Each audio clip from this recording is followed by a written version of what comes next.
Hello, everyone, and welcome back to another chapter of Experiencer Interviews. And today we've got another amazing soul coming to us from the US.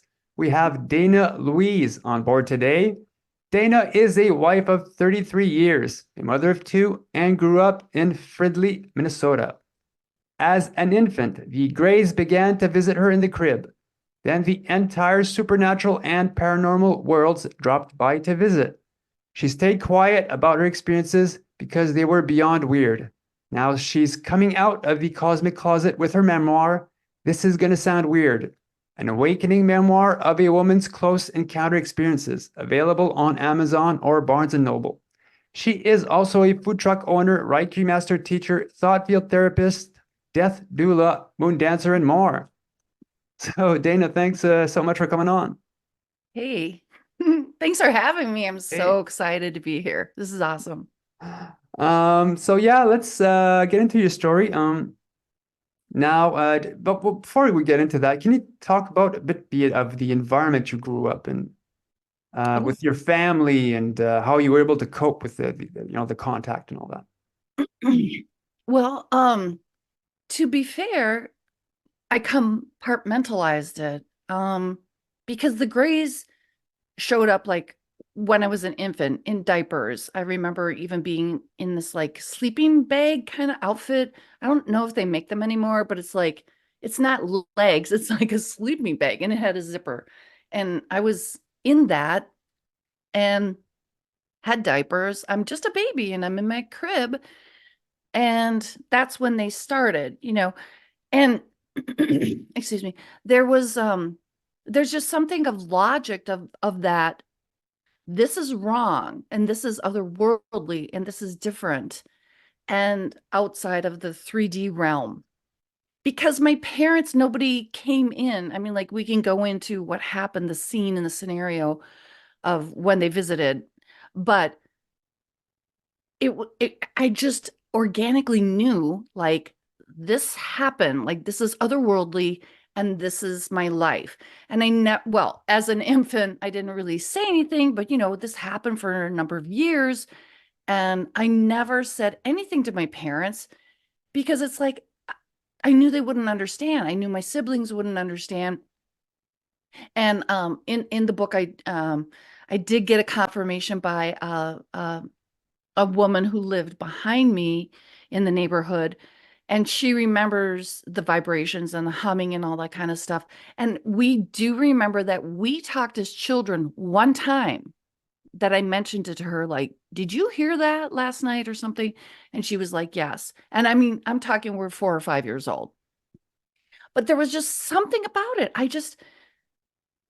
And maybe that was an implanted suggestion by them because I was aware of them coming, I was aware of them being in the room, and then I always black out.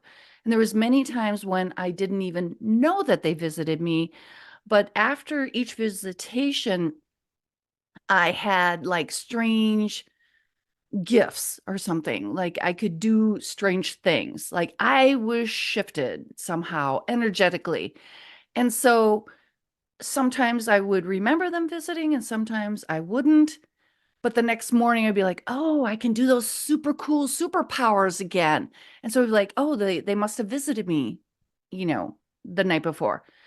But I could tell that, I mean, first of all, they're coming in the middle of the night. So that's creepy. All right. But secondly, there was nothing in society to say, oh, like here's dogs, we have pictures of dogs. Here's cats, here's flowers. I mean, these things all pop up in society or your normal living, but there was never anything about these creatures, the grays, and in society. So I just knew. I just knew. And that is how it has been for basically my entire life of like, you don't bring it up. It's almost like, I don't mean to say it in this way, but it is very similar to abuse or being abused. It's traumatic and you don't bring it up. Now, maybe they said don't say anything. I mean, that's what abusers do. They're like, shh, don't talk about it. Like you'll be in trouble or whatever those things are. It's just kind of it's just kind of similar in that way. It's kind of like a secret, and it's creepy. I don't know what to say. That's about it. I hope that So, answers your question. yeah. Well, let's get into the your first contact. At what? So you said they came to you at the age of 3? No, no, no, no, no, No? no. I was like Yeah, my first recollection, I'm like 6 to 9 months old. yeah, that's right. Yeah, that's right. Baby in a sleeper bag. It's a little zippy sleeper bag. Baby. And so I don't have memories of my mom over the crib or anything like that. It's of Grays. So all I remember is, asleep, opening scene. You don't remember being asleep, but I remember being awakened by this sound, a loud sound. And the sound was familiar to me. Where I lived, we had like these window shades that were on a retractable clutch kind of a thing. They were made out of like paper, and you would pull it down and you could adjust it. I mean, people didn't have window blinds. It was like this shade you pull up and down. And if you were a kid and you were naughty, you could like pull it and go, and it would go and make a really loud noise. And then the parents would be like, don't do that, you're gonna break it, and all that kind of stuff. Well, anyway, so that's the opening scene. I'm asleep and the window shade goes, and um and I'm just gonna say, just a sidebar, because I myself say, well, how can you remember all these things? How can you remember all of this? How can you be so specific to this moment? And I think because of the shade and everything and seeing the creatures, um I didn't feel it, or like I don't have this emotional connection to it, but I think on some level I'm like, I could die, like this could be death, like it's so traumatic. I think it awakens your synapses. It's a defining moment, and I think I'm awake. So the shade goes up, I'm sleeping, shade goes, I wake up, I look, the room is black, and there should be an adult that did that. And my logic, I mean, it's amazing, children or whatever, like how amazing they are and smart. And I'm like, there's no adult in the room, there's no sibling in the room. What's going on? And my head goes to where the noise came from. And I look, and there's a window, and our we lived in like a suburban rambler. But I still knew intuitively that nothing should be in that window, that the window height was a little bit too high. Like my dad is 6'2". I mean, somehow or another, all of this organically is going through my head in this moment. There shouldn't be something in the window. And it was a face, and it looked like a gray balloon. And I know a lot of people do a lot of depictions, and they're like, all these gray aliens and stuff like that. And I have two thoughts.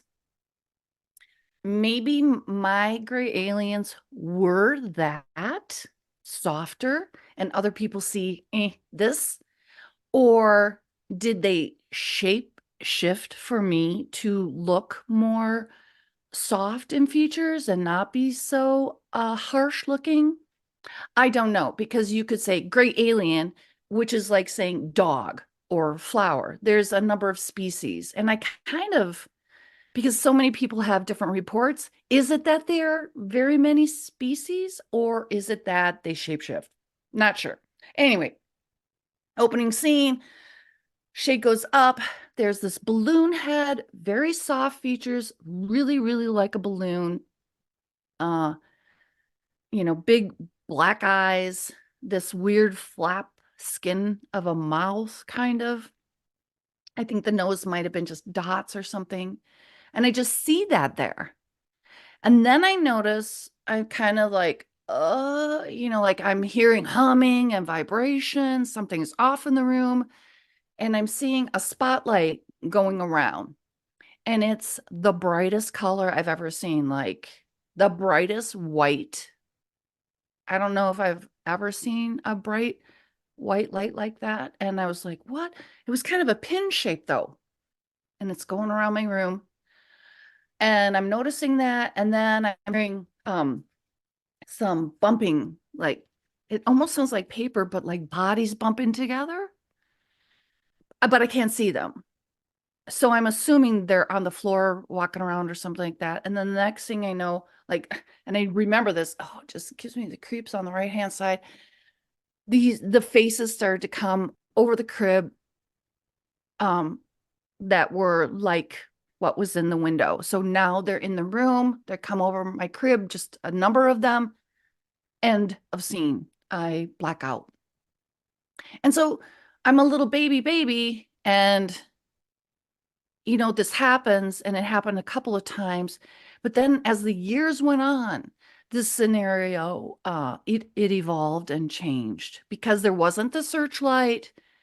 And not all the time remembering the vibrations, but sometimes. So that's kind of like how it started. But I do know that they came and visited me for, I'm going to say at least 8 years, 8 to 10 years.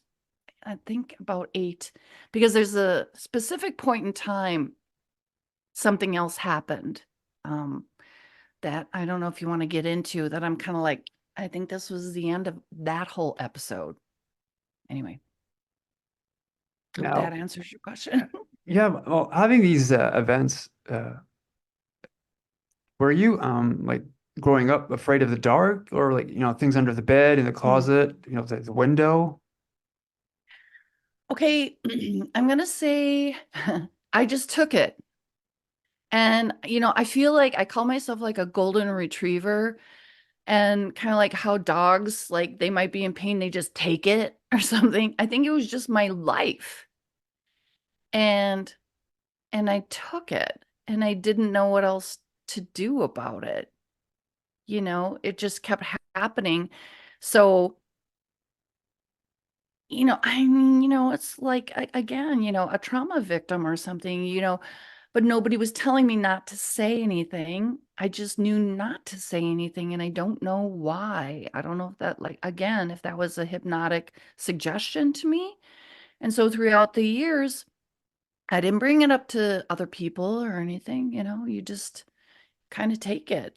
And that's kind of how, this scenario has gone on through most of my life. I think it ended kind of when I was perimenopausal, because like, we're done with you now. um but for as all of my experiences, I never fought back or screamed out or any of these kinds of things. So it's peculiar even to me. It's like you just laid there and took it. I'm kind of like I'm just a dumb dog. I'm sorry, I'm scared.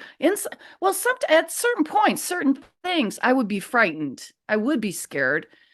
Sometimes I'm scared, like even like the best things, But oh, sorry. At the time, I was like, I just kind of like went with it. I don't know why. Um, Maybe that's why I got chosen, because like, she's kind of like whatever. She's like a dish rag. We can manipulate this one. when they came up to you in the crib, like did you or ev eventually did you ever get a sense of how tall they were? Did you see the body itself? Well, okay. And see, and that's the strange thing, because I felt at the time when I was little, that's a really great question, because I really felt like they were short, like 3 feet tall. But good point. To come over the crib, they had to be taller than that. So those are the taller grays. Okay. So, but fast forward till I'm about 4 or 5 years old. Seeing this all happen at night. And there was a point when I was like at 4 or 5 years old that I felt like I was taking that group at night around the house and showing them like a real estate agent, like, and over here's your refrigerator, all that kind of stuff. Because I remember walking around giving them a tour. Anyway, well, which is really cool. And then they're learning about us, right? But then It wasn't until I wrote a book, but anyway, in the book, while I was writing the book, I'm gonna talk about this scenario. I didn't realize that it was at my dad's boss's house, and I hope we can get into that in a minute. But I'm like, there's this connection here of why that house, because in the middle of the day, and I'm 4 or 5 years old, we had a lake that was across the street. It's a very small lake, man-made lake. We were down there. Like I said, I'm about 4 or 5. I'm with my bestie friend, and I write about her in the book. And we're looking around, and I'm by the water, and all of a sudden, boop, I'm up in the trees, in the tree area. And I'm with grays.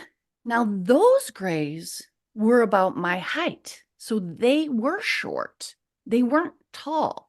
So you'd have to imagine, if you're going to look over a crib, how tall are you? Maybe 5 feet or 4 feet? I mean, what does it take? What is the railing height at? But these guys were shorter.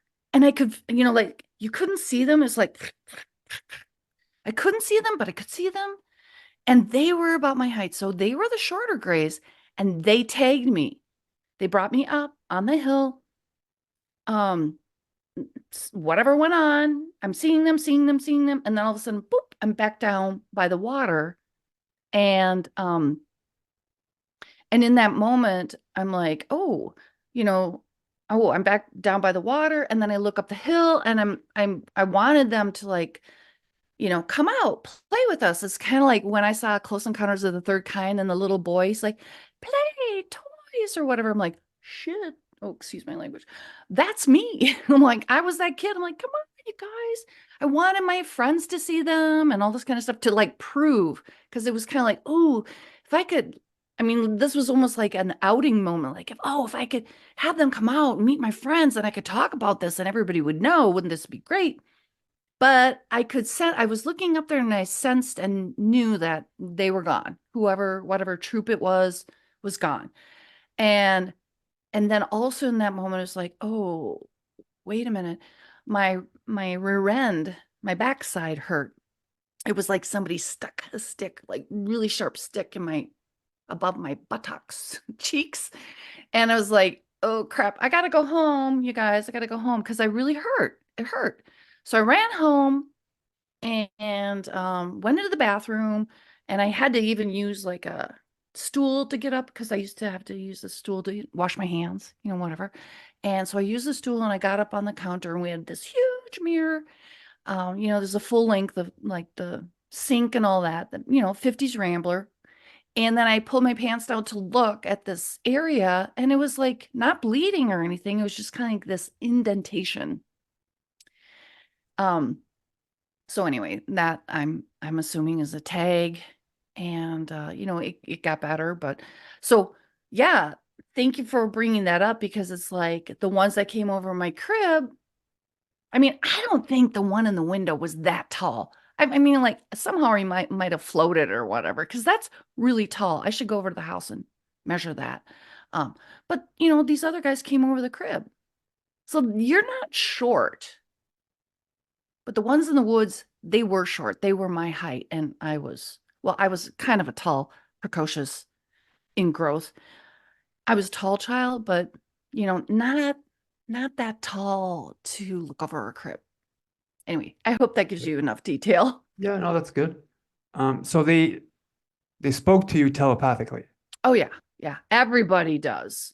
Yeah. That's what we all need to know. It's like, that's how they all communicate. Yes, they do. Okay.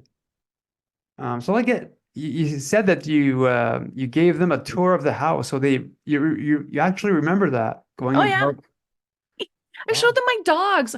We had these little dogs, this little, like, terrier and poodle and stuff like, and they were knocked out too. They were just sitting there sleeping. Because I'll tell you what, if they'd be like wagging their tails, like, we had them hooked up. I don't know why, in the kitchen, and they would have been wagging their tails and be like, hey, hey, hey. But I remember they were sleeping. I mean, because they always wanted to be unhooked. They were sleeping and just laying there. So everything was unhooked, or I mean, asleep. However, I do have to say, back up the truck for a hot minute. Before we got the two little dogs, we had a bigger dog, mid-size, not that huge, and she was hooked up outside, and she had a dog house outside. And then about the time I was 4 or 5 years old, and this probably about, the same time we were doing the tours, she started biting or snipping at the neighborhood kids. And my dad, at the little ones, my dad took me, I don't know why, and didn't tell my mom or anybody. And we went and we had her put down. And then when I was writing the book, I was like, oh my gosh, it just kind of occurred to me that that dog might have, she might have been awake for whatever reason. And so she might have started nipping at children because she was protecting us, because she had seen the aliens come and visiting and all that kind of stuff. So, the dog was like insecure, all that kind of stuff. And, it ended her life, unfortunately. And how sad. All she was doing was protecting us. And it wasn't until like so much of writing my book, it wasn't until, writing it, it's like, oh my God, all these memories come flooding back and opening up. So it's amazing. But anyway, so yeah, there's that. Did you ever figure out why the grays came to you as a child? Well, I have my suspicions because a lot of people are like, oh, did it organically happen through your bloodlines? And I, um, kind of thought about that because my dad's mother, she had the gift. So if you have your gift, one of the gifts might be, to telepathically be able to communicate, I'm sure, because she knew when my dad was in Korea in the war, like when he had a hard night and almost died, and his whole outfit perished that night. So she knew telepathically, she knew, had an understanding, and I have a lot of that. Um, but then I never even considered my mother's side of the family. And I was on a Norwegian reality show. And when I went there, everybody's like, oh, yeah, we're really spiritual and all this kind of stuff. And, oh, they might have been in contact with you because of your, bloodline through Norway. And I was kind of like, never thought of anybody on my mom's side of the family as having the gift. But then after my book came out, well, I always try, there was some time in my life, and I don't know when this happened. Maybe I read Whitley Strieber's book, Communion, and all this kind of stuff. I don't know when I came upon the thought or the idea that you could be traded for alien technology, like human contact for alien technology. And I think President Eisenhower was a part of that whole program. And all of a sudden, the lights went on and started clicking because my dad was an electrical engineer. And I'm like, okay, so I started going down that road. And as an adult, I told my sister this, and she's not going to believe me. And then at my dad's funeral, and this was in 2010, a man came up to my sister and myself and said, hey, I don't know why they fired your dad. He was a genius. He changed the supercomputer. And I just like pointed at my sister, like, I told you so. I told you this is exactly it, right? Okay. Now, fast forward to I wrote the book. The book is out. And this is just a couple of months ago. I got a phone call from a guy. And normally I don't pick up my phone because it's like it's spam or whatever. And, like, whatever. I'm not going to do that. But I was waiting for a healthcare facility to call me back. So like I didn't know. So I picked it up and he goes, don't hang up, don't hang up. I'm not trying to sell you anything, but do you know Donald last name? And I'm like, yeah. And so anyway, make a long story short, I think this guy was either with the Alliance, a white hat, or a CIA informant, and he handed me a classified file on my dad. And in there were papers from starting from 1960 to 2008. And in 1960, things I didn't know. And these papers were classified, that my dad did talks with NASA around the United States, a picture of the supercomputer, a bunch of different pictures and all this kind of stuff. So I was like, I can manifest and all these things. Like I had been praying. In my book, I talk about how my parents knew Hubert Humphrey and all this kind of stuff. Is this big political stuff. Like, oh, we can get into all that. We have to get into all that. Anyway, so I'm like, I prayed like, oh my God, because like my parents were gone and I didn't save any pictures of my dad with Humphrey or anything. But here comes this file, and here's a whole bunch of pictures with my dad and Humphrey. And I was like, wow, prayers manifesting, answered. But even my husband was like, this file doesn't make any sense. I'm like, I know. And his whole story made zero sense. So I think he knew, like, you're a smart girl. You're going to figure out that I'm lying about all of this. You're going to put two and two together. And I mean, like I said, he's either an alliance, white hat, CIA, but somebody somewhere is supporting me. And they gave me this file about my dad. I'm sorry, that's kind of a long answer, but I But think that's why we're here, right? yeah. So you Yeah, so really, I think it's alien tech swap because okay. my dad changed the supercomputer. And I'm also going to insert here right now that my dad always told us that he quit, okay? And this other man's like, he got fired. And it wasn't until recently, because now that I'm coming out of the cosmic closet, that's how I put it. I stayed away from everything because I think there was something that said, keep your thoughts clean. Don't be, going down all these rabbit holes or talking to people, because then it gets confusing. And so where was I going with that? The guy. Anyway, so I just kind of kept it all clean, and then here comes this guy with all this stuff, and I'm like, this is amazing. I don't know. So anyway, I just had no idea about all of this, and now it's coming forward, and um I'm putting two and two together. And I think he must have seen me doing some podcasts, and that's why he found me. And I'm like, yes, this is confirmation again. Thank you, God. Hmm. So, You talked about a certain Humphrey. Who's he? oh, Hubert Humphrey. Yeah. I'm sorry. Yeah. Hubert Humphrey, back in the day, like a lot of people that are like newer generations might not know who he is.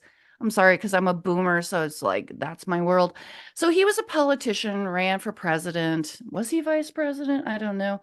Our airport is named after Hubert. I think it's Horatio Humphrey, but he was a Democrat, and my parents were Republican.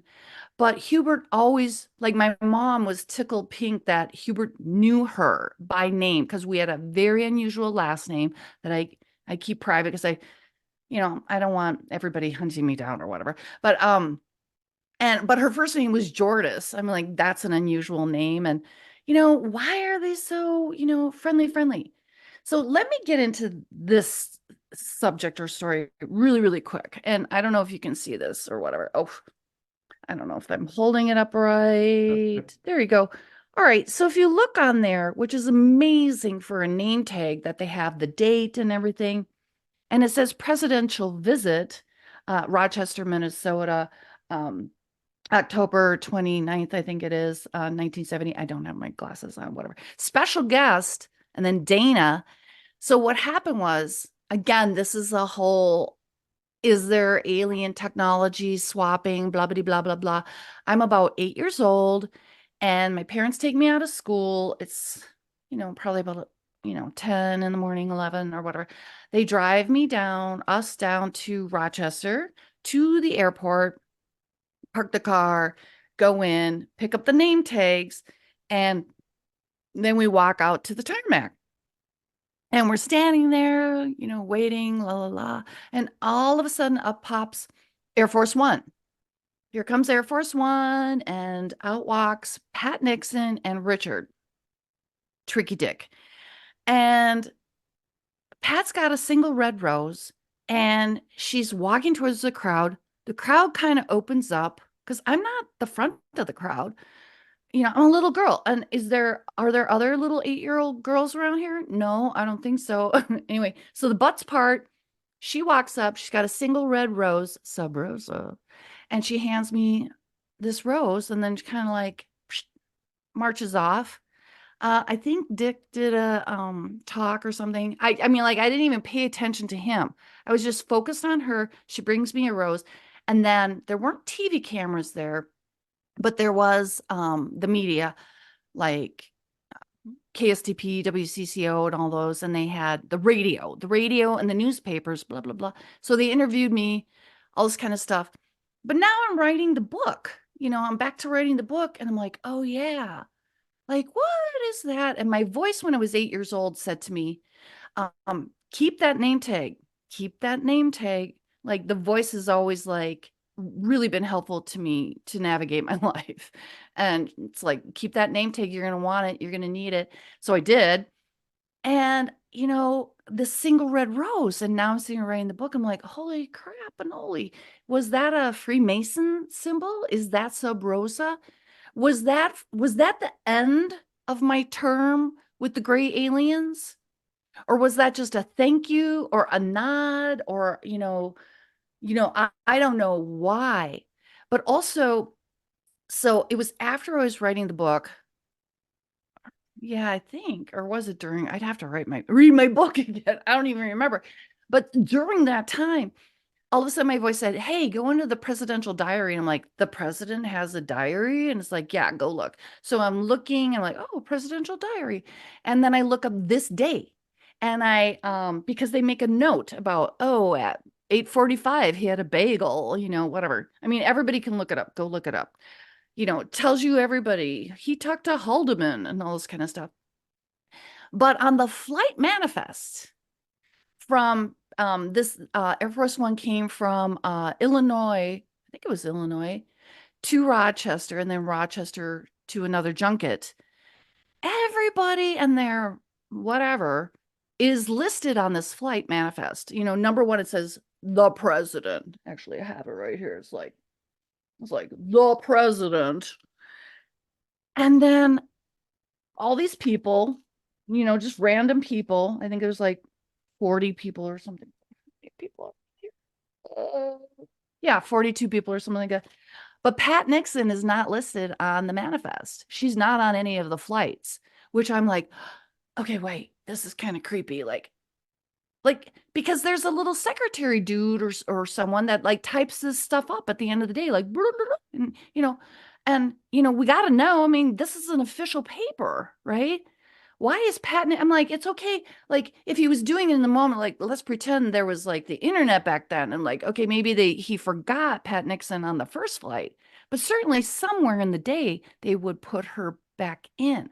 So I'm like, okay, she's not even noted, and she's giving me this rose, and to me, it's a Freemason thing, and I don't even know, or some other kind of a symbol. I have no idea. I find it very intriguing. So, yes, alien technology swap for me. Yeah, this chick right here. I'm thinking so. I think so. Fascinating. Thank you. Oh, now there was growing up, was there a time where the gray stopped coming, like a down period, let's say? Well, see, and that's what I think about the age of 8 years old or something like that. It got more quiet because, as I said earlier, I would know, like, even if I didn't remember them visiting me, I would have these different traits. I could mess with electronics and all that kind of stuff. My dad had, being as a, electrical engineer, most clocks were analog back then, but my dad was super proud because he had like this digital clock. It was on top of the fridge and I could mess with it, which really kind of irritated him because then it was going 888, and you have to take it down and change it and all this kind of stuff. So literally, as I was saying earlier, I think it might have been around the age of 8 that the grays stopped happening. But maybe this other troop started up and I didn't even really think about it because I'm thinking you're about, whatever, what grade are you in? Maybe second grade or something when you're 8 years old.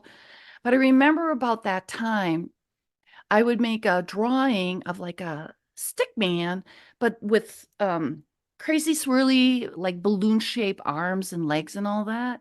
And then I would draw it and then I would sit back and laugh and rock, and I think that's kind of a trauma response.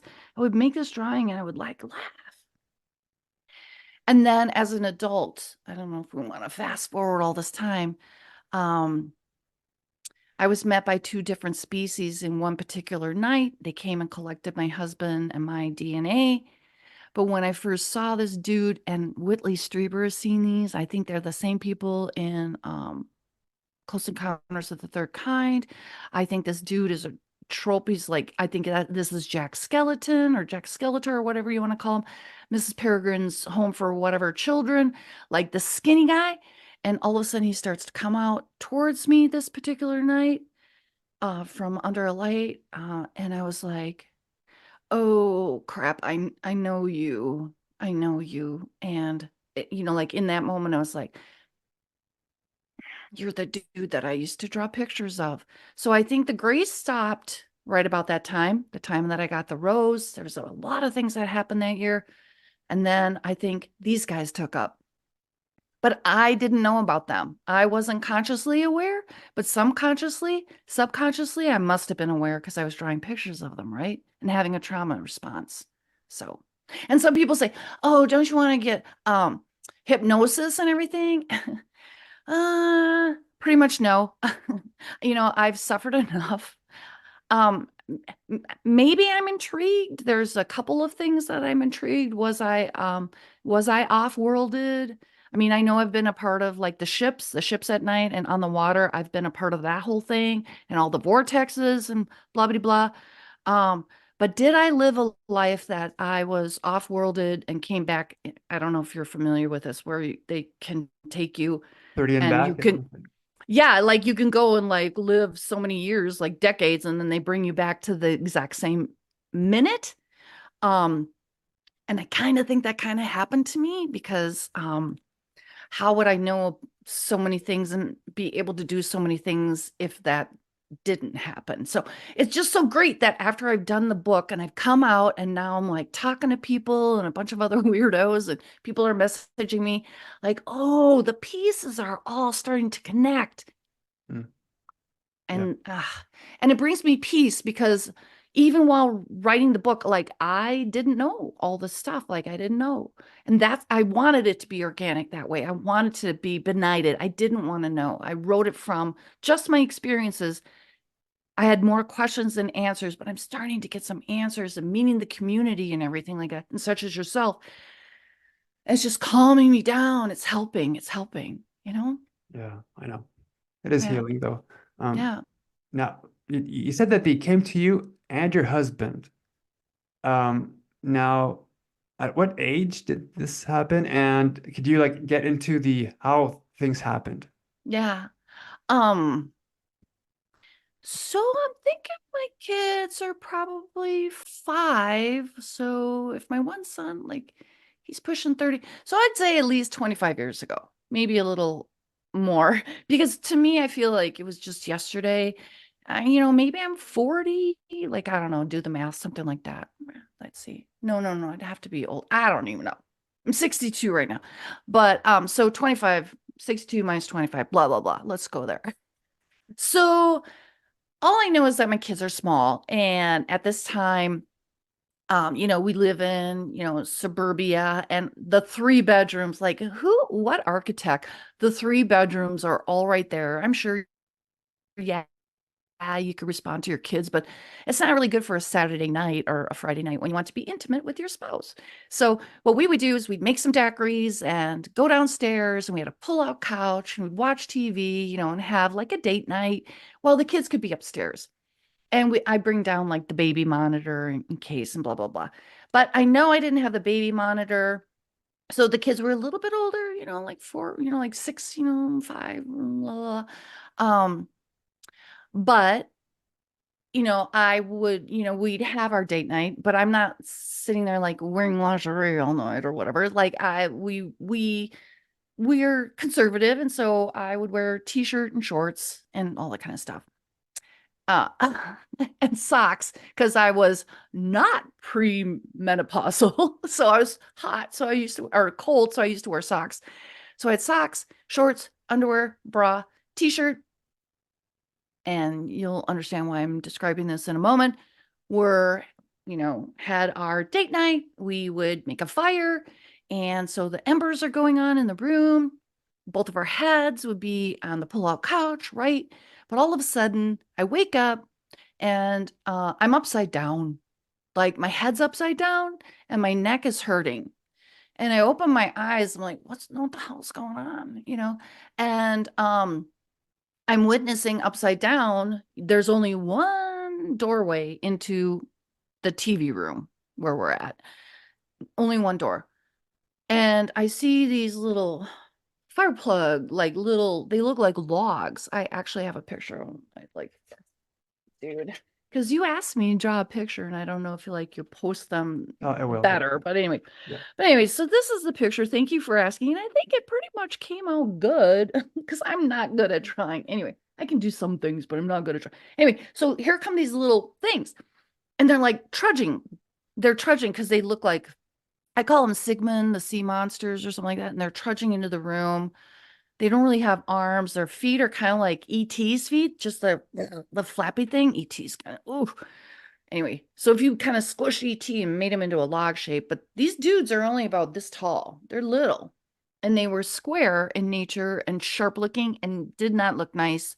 They had a brown mottling around their face. Okay. So here they are, and I'm observing them, and then one pulls off, kind of like she pulls out of the line. I'm gonna say she because her voice and tone through telepathy seem more feminine, and she's like, "Oh, are we scaring you?" And I'm like, "I speak French. I know you're Canadian, but like I'm starting to speak a lot of French, and those are F words, and flipping like I'm like, all that at her." Are we scaring you? And I'm like, well, yeah, in between my French words. And then they shapeshifted. They all shapeshifted. So they weren't so square anymore. The head was a little more rounded. The teeth weren't like this. They were more normal, the eyes and all this kind of stuff. And I'm like, still, screw you. Yeah, whatever. Like, why are you here? And she's like, oh, and this is what I love. She says, we're here to help your planet.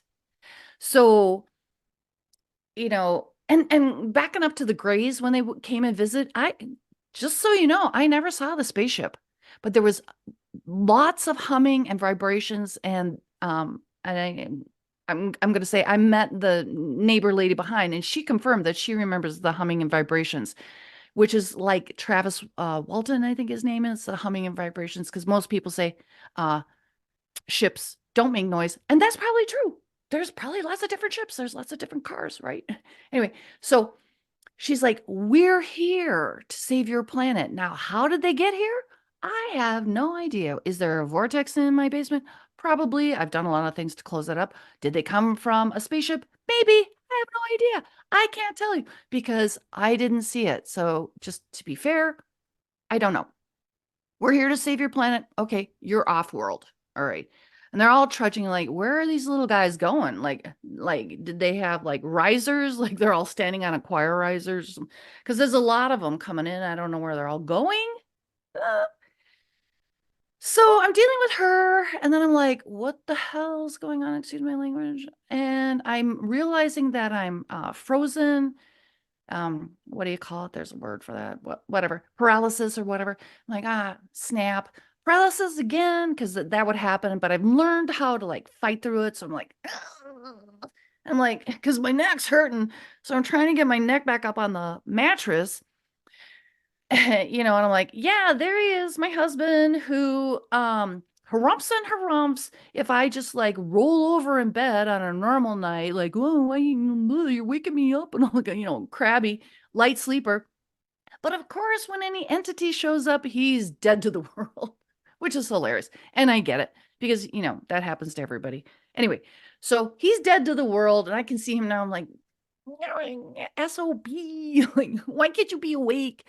But of course, I'm not yelling out or saying anything, right? And just so you know, like when the Greys would visit and when these guys visited, there's a frequency. There's like, there's a difference in the room. There's something going on, like the frequency. Like a fish has to be in water. I think these guys have to be in this different frequency. So the frequency's happening. And I look at my feet and there's a bright light, and it's big, and it's over my feet, and I'm looking at it, and it has this iridescence, kind of like how the dentist has, it's kind of iridescent, like the old school ones, la la la. But it's bigger, more like a surgical thing, light. And all of a sudden, out from underneath it comes this skinny, skinny guy. And here, I think do I have a picture? Oh, yeah, I have a picture. I don't know if it's going to show up on camera for you or whatever. But anyway, here's this happy little skinny guy, and he's smiling at me.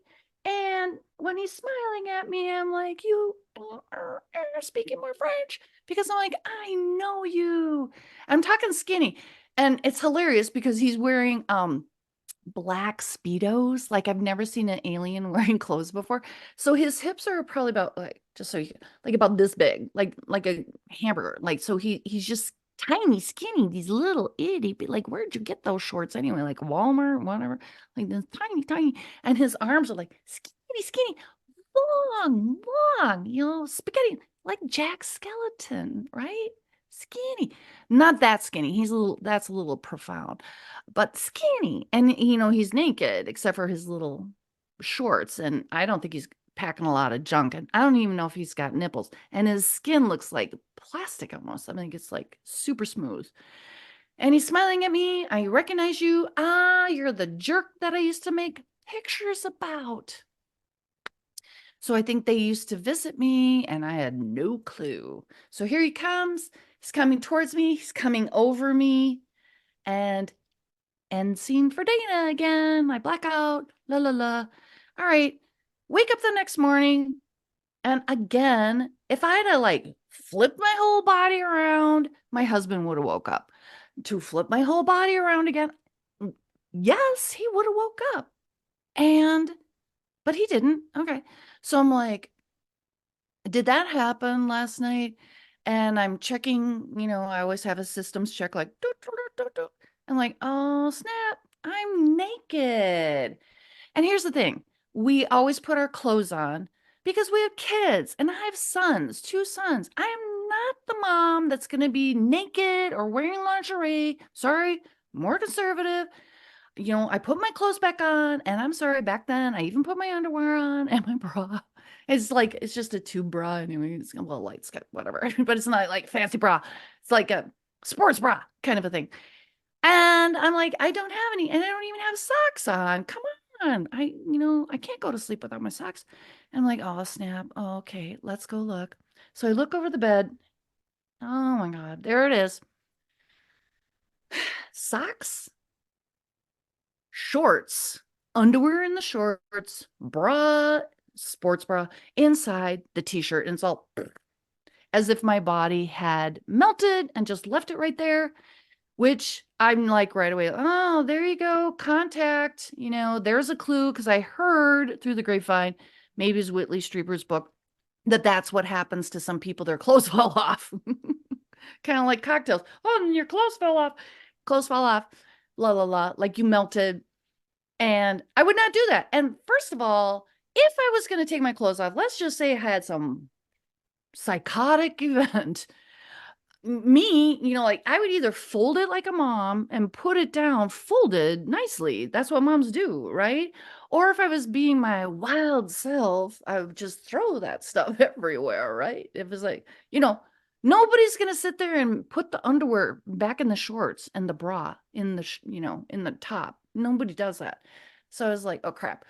And then, so I'm like, oh, damn it. They probably took my eggs or had sex with me. I have no idea. Is there some alien porn out there? Like I'm the new Kim Kardashian. I don't know, on some planet. I have no idea. But it wasn't until after, no, it was during, well, I was pretty much done with the book, and I had to go back in because I thought, okay, they have my eggs. And all of a sudden I'm like, no, they have my eggs and they have my husband's sperm. I'm sorry if that's TMI, but that's the truth. I'm like, oh, now these bastards can make a whole total human, and what are they doing with it? Where are my children? And I always get a little bit clamped about this because I love my sons more than anything. They are what keeps me on this planet, my love for them. And now I have, I don't know, thousands of children out there. I mean, full on siblings to my children. And I've even said to my younger son, I'm like, dude, if somebody comes up to you and says, like, we're related, you're like, believe them, believe them. Because, you know, I would hope that maybe they're fully human, that they're not being hybrid or being cloned or being eaten. You know, my mind can go to some crazy places, but I try not to think about it because I'm a mom and I love a lot, and I'm almost going to get sad. So Yeah. I'll just end it right there. Did you ever get to see one of their ships up close? Because when the closest ones for me at least was about like 150 feet in the air. Some of Damn. the The only ships I've ever seen, well, I saw a ship flying by my bedroom one night, and that was noted on TV. We'll get into that for a second. Um, but usually, because I'm a Girl Scout and I'm a camper and I'm a canoeer and I love to be outside and I love to camp, you know, whatever. But usually when I'm outside, I can see, you know, they'll come, but they'll be more like up in the sky and then zigzag around, blah, blah, blah, blah, blah. Those ships, yeah. But backing up, the only other really good ship that I saw was I'm probably I'm thinking I was in 11th grade at this point. 10th, 11th grade. And for no particular reason, I'm sleeping, I wake up and I'm told to like go to the window. So I go to the window and I'm not, you know, like if you wake up, usually you have to pee or eat. I mean, that's my life. I have to pee or eat. Anyway, so I'm staring out the window, I'm smelling the putty, you know, my nose is against the window and I'm waiting. And all of a sudden, you know, well, it didn't make a noise. It just was, and I could see the spaceship uh, going past. And just so you know, we're about a couple, just like a block or two away from the Mississippi River. I think most spaceships or ships use rivers to navigate. That's their personal highway, and we can get into that a little bit more. But anyway, so I see this, and I'm like, okay, and then I go back to bed, and you know, again, I just take it like you know, the golden retriever that I am, like, doop, that happened. And I go to school the next day, and you know, I don't say anything, you know, it's just a normal event in Dana's world. And I come home and there's like this afternoon TV show. I don't know, maybe most cities have a local afternoon show. Right now it's called Twin Cities Live or Twin Cities Today or something like that on Channel 5. So back then, same show, but this is in the mid 70s, mid to late 70s. And Steve and Sharon Edelman were the hosts. And at the end of the show, they would open up the phone lines and be like, okay, like, do you have any questions about that brownie recipe or something? You know, like people call in like, hey, what were the name of those flowers that you said? Or, you know, whatever. They would just open up the phone lines. And so here we go. And I would assume that the producers would vet everybody like, hi, who are you? I'm like, I'm Bruce, you know, blah, blah, blah. I want to ask about lutefisk. I don't know. Anyway, so this person must have lied because they open up the phone lines and it's a dude. And typically at 3 in the afternoon, you wouldn't think like a he sounded kind of middle-aged man, whatever. A man isn't going to typically call into the phone or to a TV station at 3 in the afternoon. They're typically at work, right? So I don't know. Guy calls in, he's like, hey, did anybody see that spaceship last night? And I was like, I did. And Steve and Sharon, they're like, what? And they, you know, hang up the phone on him. Oh my, you know, well, wasn't that weird, Steve? You know, la la la. Okay, next caller, please. You know, so they open up the phone line again. And it's another dude, like, what are the odds? Two guys, you know, blah, blah, blah. And he's like, yeah, I saw it. But did anybody else see the military following it? And I was like, oh, yeah. Snap. I did. I know because I had this telepathy connection and all that kind of stuff. And in the moment when I saw it happening, I I I did and I did not realize and remember the military, but there was something about me. I call myself the eyes on the ground. I'm like, oh yeah, I knew about the military following them. I knew all about it. I knew the whole scenario. And how did I know that? I don't know. How did I know that? I don't know. And so they hung up on this guy. Problem is, the show still's got 5 minutes left, so it was very long commercial break. All right, great. So why am I bringing it up? Because A, it's confirmation for me, but B, so many of my stories have witnesses. Almost all of my stories have witnesses. But here's the thing. Maybe they still have the beta tape at KSTP. I mean, I don't know. Did they keep that? Did they keep all of Steve and Sharon's shows?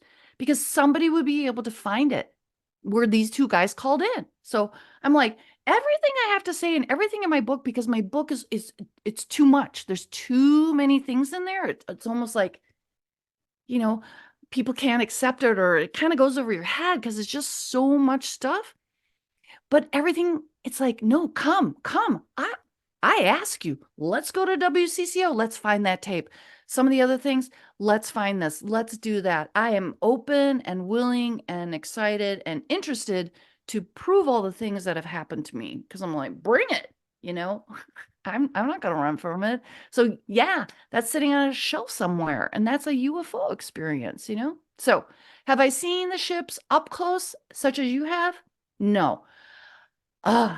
You know, I don't know if you filled your pants, but I probably, no, I wouldn't. I mean, like I just take it, but I don't know. And I don't really know about your experience, so I'll have to Um, learn more.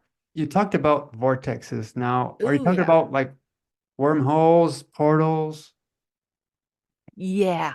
So there's a lot of that. And I bring it up in my book a number of times. So the first experience I ever had was as a child. I'm probably this 8-year-old person, right? And thinking this is about the same timeline because I remember being in um my pajamas, which were like, they look kind of like you were on Little House of the Prairie. They were like this odd flannel um pattern. I had to laugh because I was watching Big Bang the other day and I love that show. And one of the actresses had one of these old timey it's like a dress. It's just disgusting. Anyway, sleepwear. And so I'm standing in the sleepwear out on the front yard because I can remember my feet on the grass and it's dewy. And I'm looking up overhead, and all of a sudden, like, like how it was with the aliens coming, it was like the shaking, like the ground is shaking, the sky is shaking, the air is shaking. And I look up and there's an opening in the sky, and in comes these huge spaceships, many of them. And this has happened to me, not so much the vortex opening. I don't always witness that, but these ships. Yeah.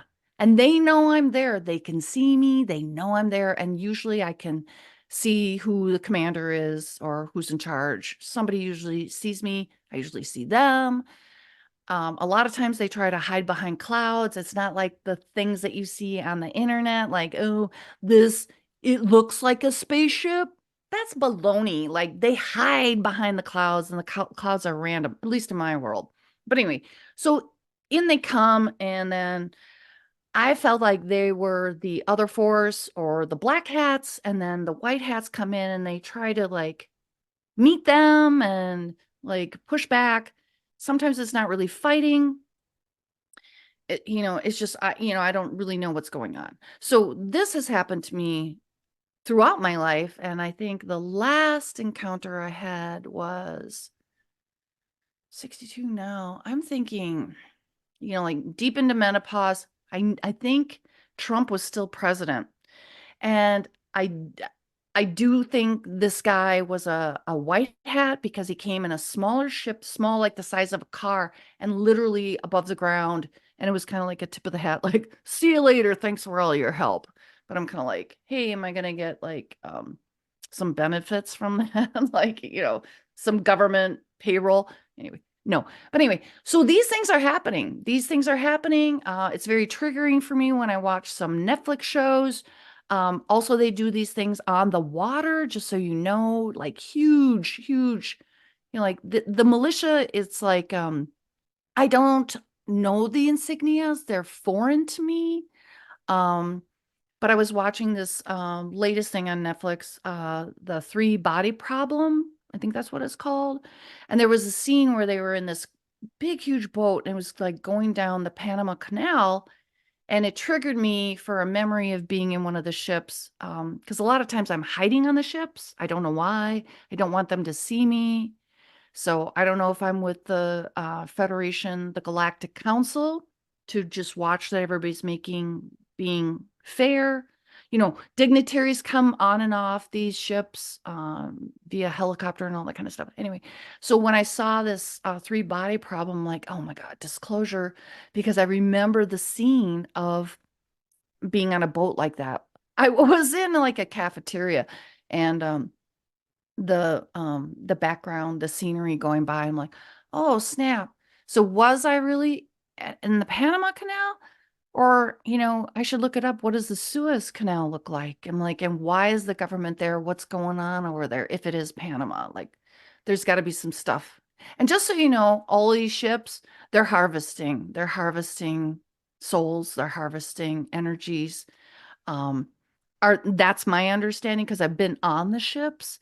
Um, that's my understanding of what's going on. So, how about that for an answer? You talked about UFOs using waterways as a like a road, or perhaps Yeah. like because we do know that there are a lot of bases, UFO bases in the water, the oceans, the Oh Great yeah. Lakes. Yeah, Oh so yeah. Yeah. Well, yeah, and I don't know about the Great Lakes and stuff, but I mean, I would assume the ocean and everything because I mean, this planet, we have not that much terra, it's more water. So why wouldn't they? Um, which kind of made sense of like when I was watching these operations, but I'm talking about over here in Stillwater, we have the St. Croix River and stuff, and I know I would be over there because I was familiar with the area and there's like an energy plant over there, and I know they were doing things there and all this kind of stuff. And then, so we have in Minnesota, we have like, I'll do this backwards for you. So, like, here's Minnesota, and we have the Mississippi River, but then there's this St. Croix that ties together with it. Big, beautiful rivers. But I think it's easy for the aliens to navigate those because it's kind of like they don't have a highway system. I suppose they could use it, but I think for whatever reason, they follow these ways because it's just easier. I don't know. I don't know. That's them. I don't know. But yeah, they're the military is doing something. The shadow government is with them. So it's not just all alien. Our government's doing stuff. All the governments are doing stuff. Like when Trump was like, oh, here we have Space Force. I'm like, Space Force has been around for decades. What are you talking about? Now you're rolling it out? I'm like, no, now you're just disclosing it, but it's been around. This whole federation, this galactic federation is in full force. So like for me watching Star Wars, like that opening scene with the ship going overhead, very triggering. I'm like, oh my God. I'm like, yeah, oh, the whole Star Wars thing. I'm like, yeah, that stuff's going on. What are you talking about? I'm like, more disclosure. That's not made up. are you aware if you've like got implants in you? Mm. Yes, thank you for asking. Excuse me. So I sat there when I was trying to write my book. I'm like, how do I write this book? I stared at the front page for like 6 to 9 months. Like, how do I write this? Started to write it. And I'm like, this is so boring because it's like, hi, I'm a little girl. I grew up in Fridley, Minnesota. My parents were involved in politics and they went to Fridley dancers and all that. I'm like, boring. So my younger son, is like, well, you should Tarantino it. I'm like, and I watch Tarantino movies, but I'm like, the light bulb didn't go off because sometimes I'm slow. And I'm like, what do you mean Tarantino it? And he goes, put something from the middle and the front, like, like, just give it to him. I'm like, oh, okay. Well, I didn't want, like I got a lot of guns in the book, and I'm like, I didn't want to like overwhelm people. So I started off with something I thought was kind of sweet, or gentle. Just down the block right here, like one house away, is my neighbor, and she still lives there. And she was a English teacher and all this kind of stuff. So she's a normal person, but she's kind of out there too. She's a fringe dweller like me. Anyway, so I'm visiting her, and this had to be like early 90s, like probably 95 or something like that. So cell phones weren't like around much or whatever. We weren't like chronic. And we're sitting there at the end of the block. Oh, sorry, excuse me. I gotta like I'm having an attack. Anyway, so we're down at the end of her driveway, and we're talking, and I'm just kind of like, as we're talking. So part of my brain is like with me thinking about a zit on the back of my neck. And the other part of me is listening to her and reacting to her and trying to talk to her and have a conversation. So anyway, at a certain point, the zit kind of pops. I mean, like we've all kind of done it, right? And I'm trying to be sly, like I'm picking a booger or something, trying to be sly. And I'm like, kind of looking at it. And I'm expecting a piece of pus. Now, I'm not going to tell her, hey, I'm picking a zit on my neck. I'm like, I got some pus. Um, but it wasn't pus. It was like this black, little teeny tiny square, like about, like that, like tiny. But I mean, that's not completely tiny, but tiny. And it's on my finger. And I'm looking at it, and I'm like not talking to her anymore. And I start to rub it between my fingers like hard. Because at first I thought it was a strange piece of like, I don't know, ash or something, or, like, I don't know what it is, but I'm thinking it's going to break and just disintegrate, like into dust or nothing, with something, and it's not. And now I'm kind of like, okay, this is something. So I'm like, look at this. And she goes, what? Did that just come out of the back of your neck? And I'm like, yeah. And so then she goes like this, and she picks it up, this object, and she has it on her finger, and she's rubbing it hard in her, between her two fingers. And she's like, well, it's not breaking apart. I'm like, yeah, I know. And then she's looking at it, and then we're both looking at it, like our heads are almost touching. And as we're and now this has gone on, like this is like a minute, almost 2 minutes. And I know that sounds like not a lot of time, but when you're in the moment, it is a lot of time. And we're standing there, and it looks like a little screen or something. She's like, that looks like a microchip. And I'm like, yeah, I'll be danged, it sure does. And she's like, it's not disintegrating. And I'm like, yeah.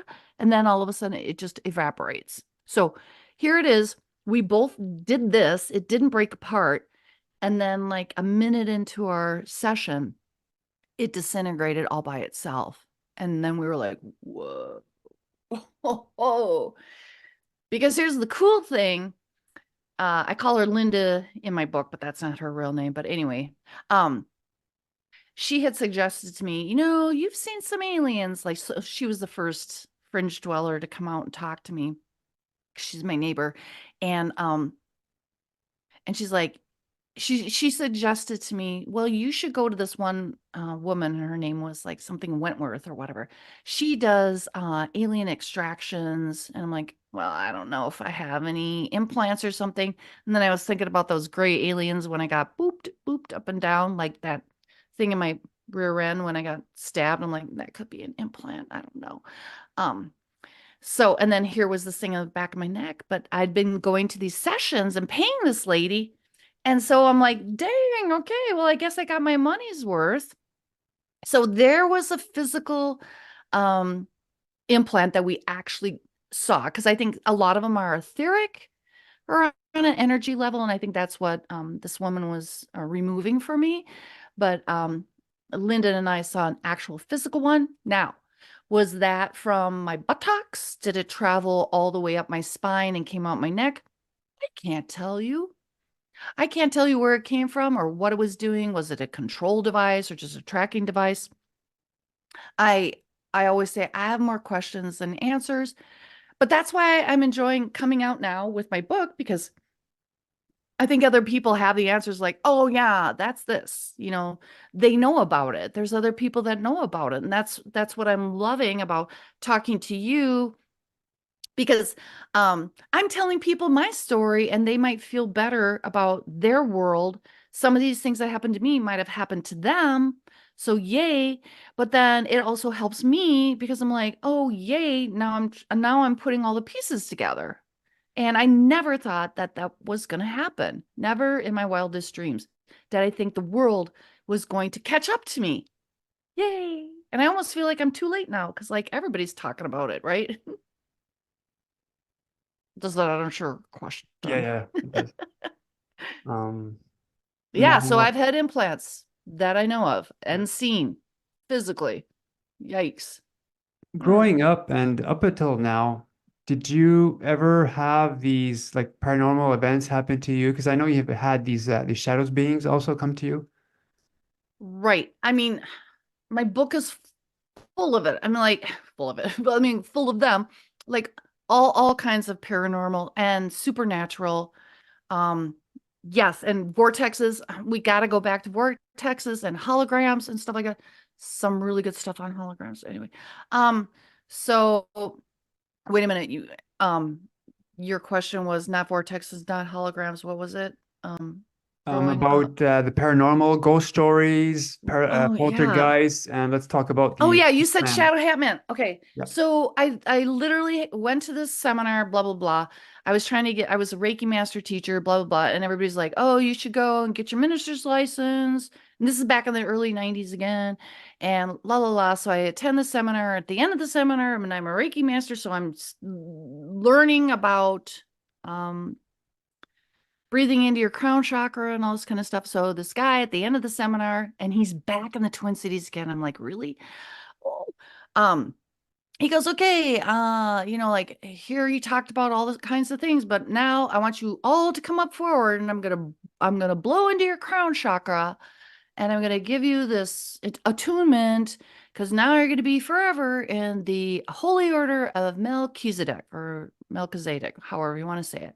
I was like, oh, snap, because I'm like, I don't know you, and I don't really know what energy you're gonna blow into us, all this kind of stuff, whatever. But I had to get home, and I'm Minnesota nice, and we're all polite, so we just do as obeyed, because I'm a golden retriever, remember? So I go up there, and he blows into my crown chakra, and you always get like the little thing of like, no sex, no drinking, drink a lot of water, all this like after you had a massage or something, or a normal attunement. I'm like, okay, cool.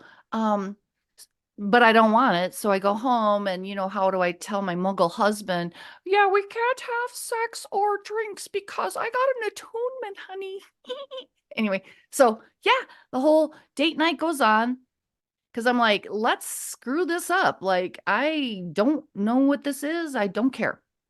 So I'm sleeping and all of a sudden I'm having this dream. And in the moment I remember the dream, like I would probably go and do hypnosis to figure out what that dream was.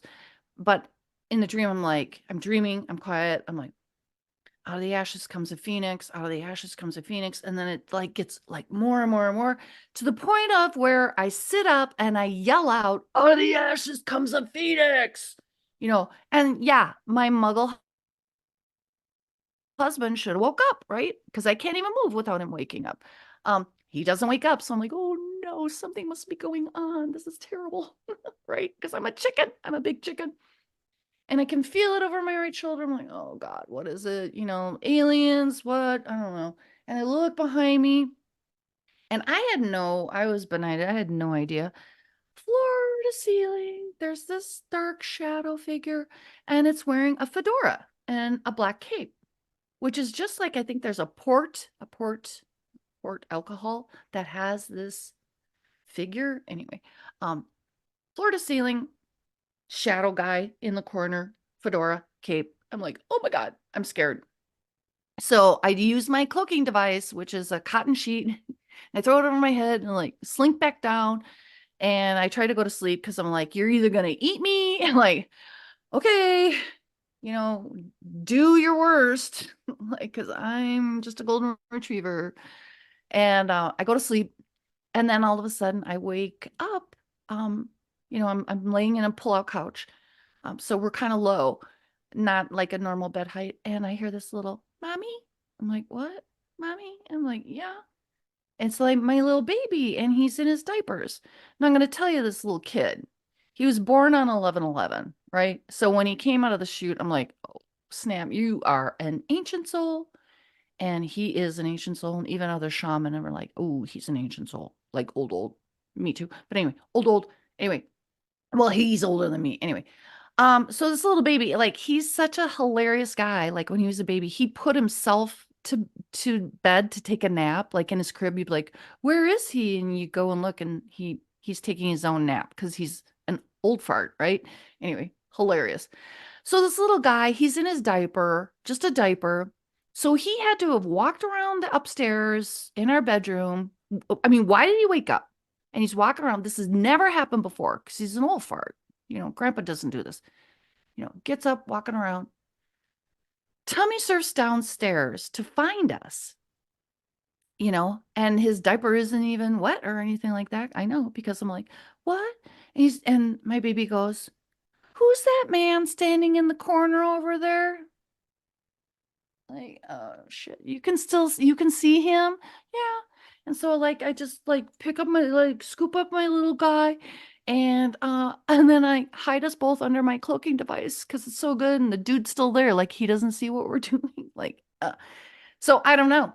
So there was that guy, and then I was like, I used to work at UPS, so I'd have to get up like an ungodly hour. And so it was like a couple years later that all of a sudden on Coast to Coast, because I started to listen to the show at work, and they talked about the Shadow Hat people. I'm like, what? Shadow Hat people?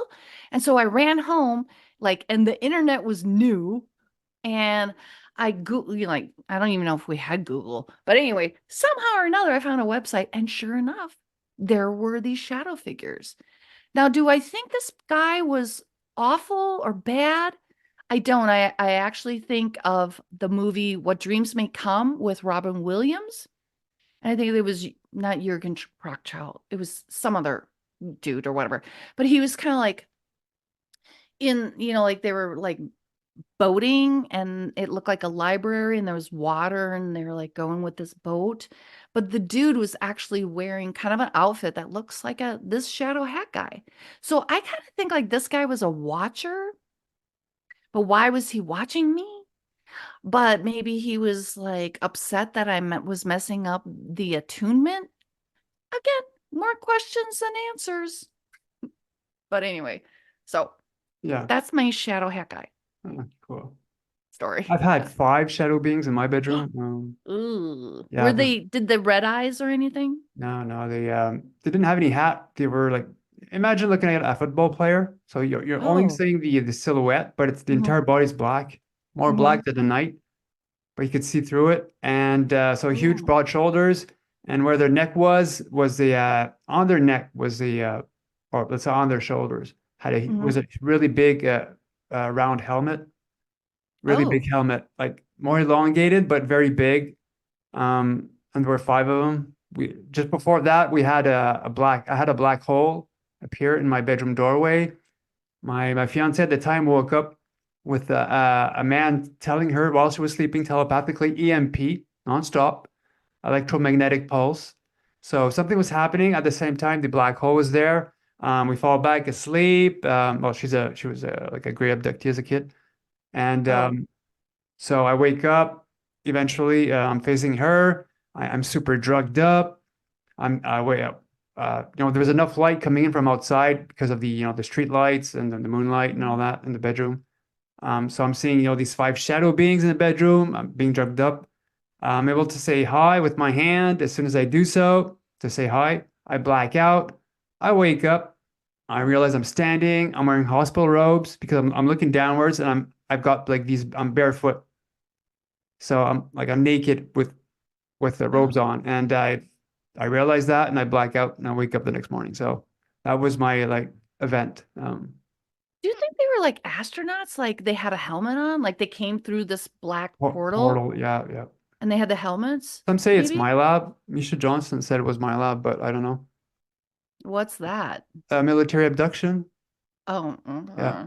well, I was probably part of that. I have no idea. See, I'm just learning. I'm just learning. So I'm happy to learn through other people because, We like, I do. don't know my whole story. I don't understand it, but thank you Mm. for sharing that. Seems like they were maybe like astronauts of some Yeah. form. But that brings up, I almost got swallowed by a vortex. Mm. It wasn't a black hole though. I mean, oh, we have vortex stories. And I just, please don't let me forget to talk about AI. Like, I Yeah. think I meant Well, let's AI. talk about the vortex and we'll get into that after that. Okay. So the vortex was built a cabin up in Wisconsin, blah, blah, blah. Trying to make a long story short, I'm sleeping in the basement in a bunk bed. And the kids, so there's the basement, it's a walkout, there's the main floor, and then the kids are up on the loft. And I'm the only adult, and there's a couple of kids.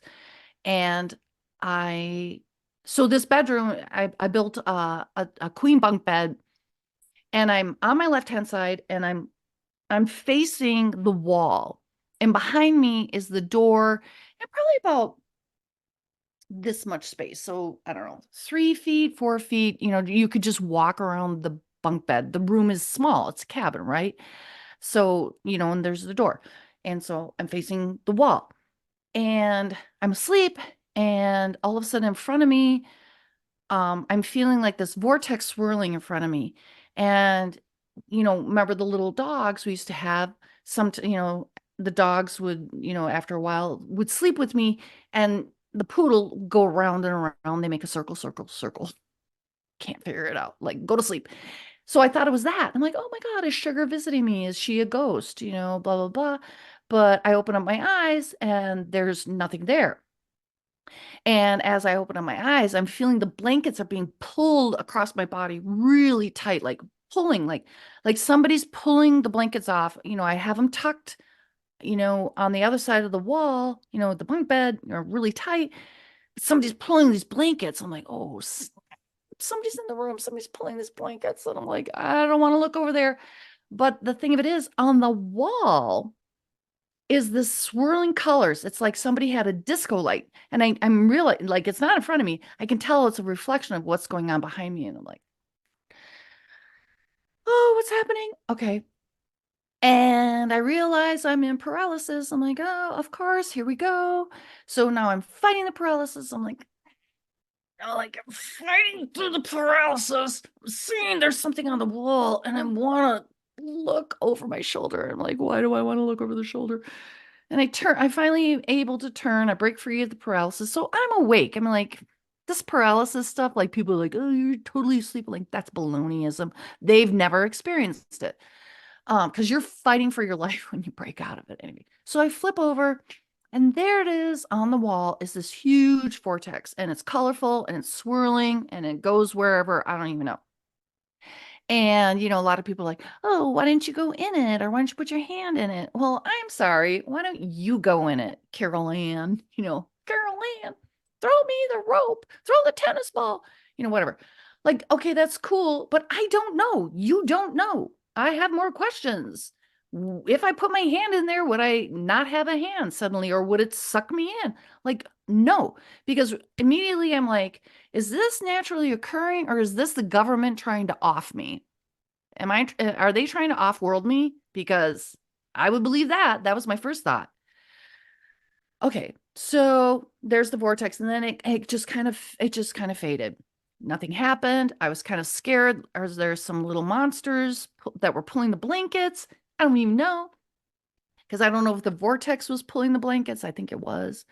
Anyway, so end of scene of that.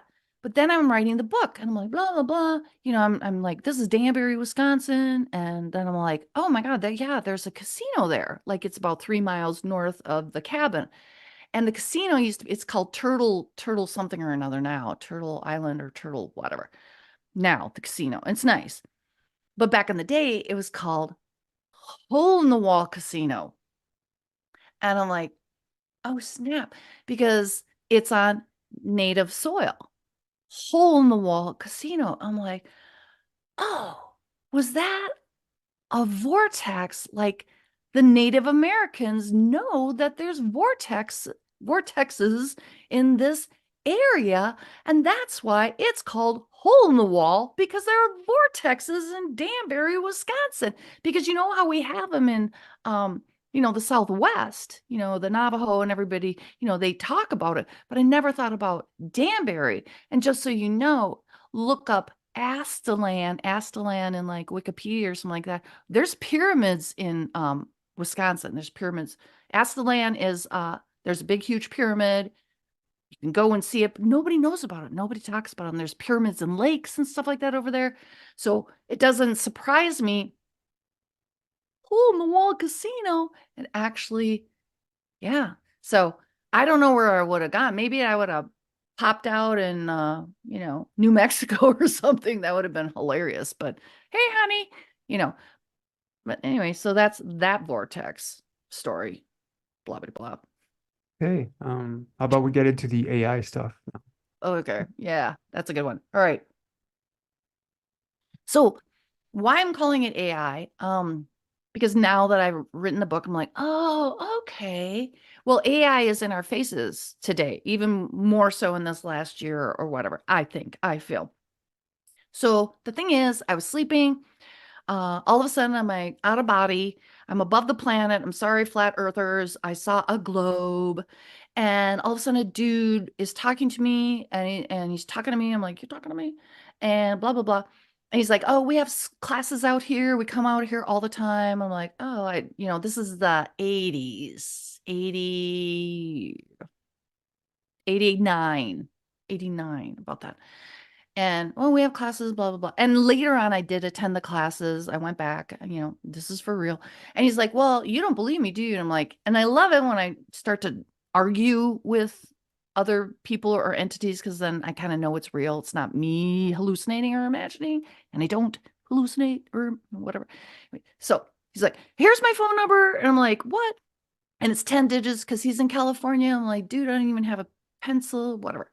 So we're having this argument about all this. And then all of a sudden, like, and I'm like going through a wormhole, going through a wormhole. And I'm like Jodie Foster in Contact. The movie hadn't come out yet, but it's like, I'm okay.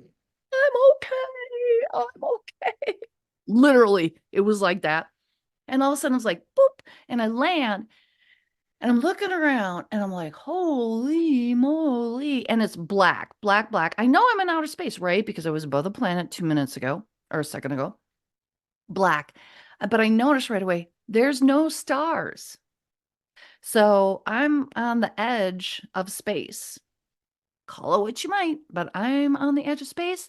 And or what was that wormhole I was going through? Because I like to look at everything and pick it apart. Like, what could this be? What can this be? Can this be?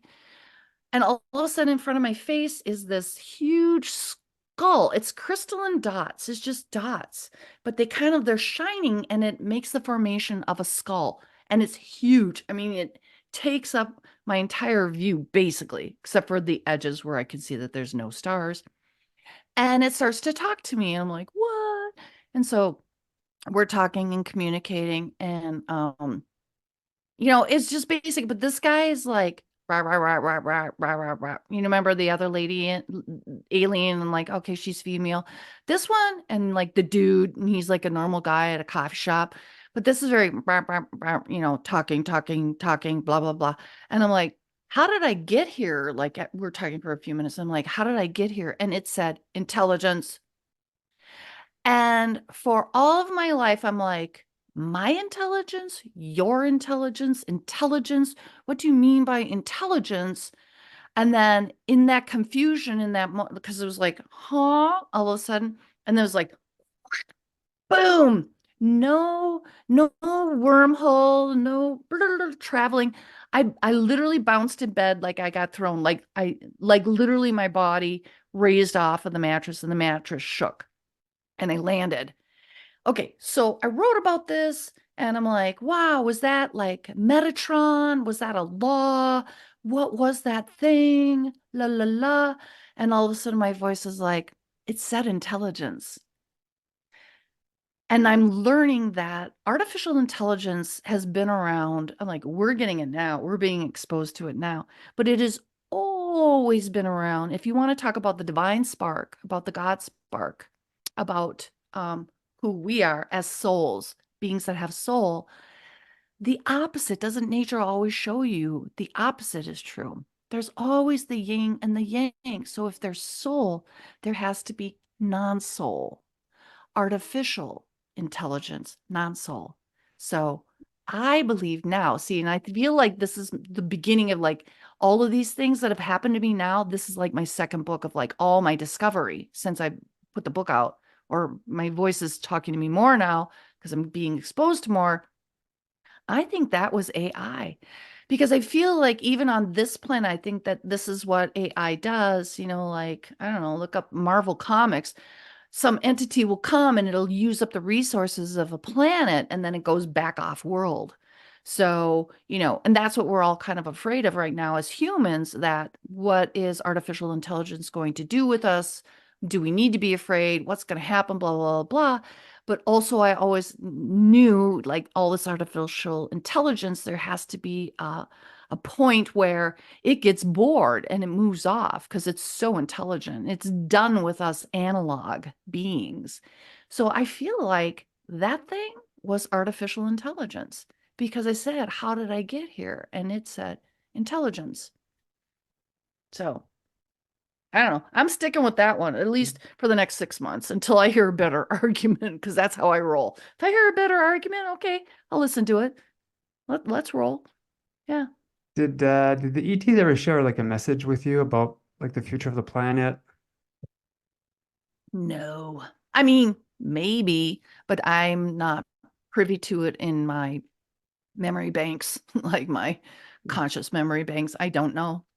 Okay. Other than the whole thing of, we're here to save your planet. Yeah. And at one point, my younger son and I were discussing this, and we were discussing the grays, and he was like, Mom, like, think about those grays. And this is not, and we can get into this in a minute. And I don't think this is true, but it could be.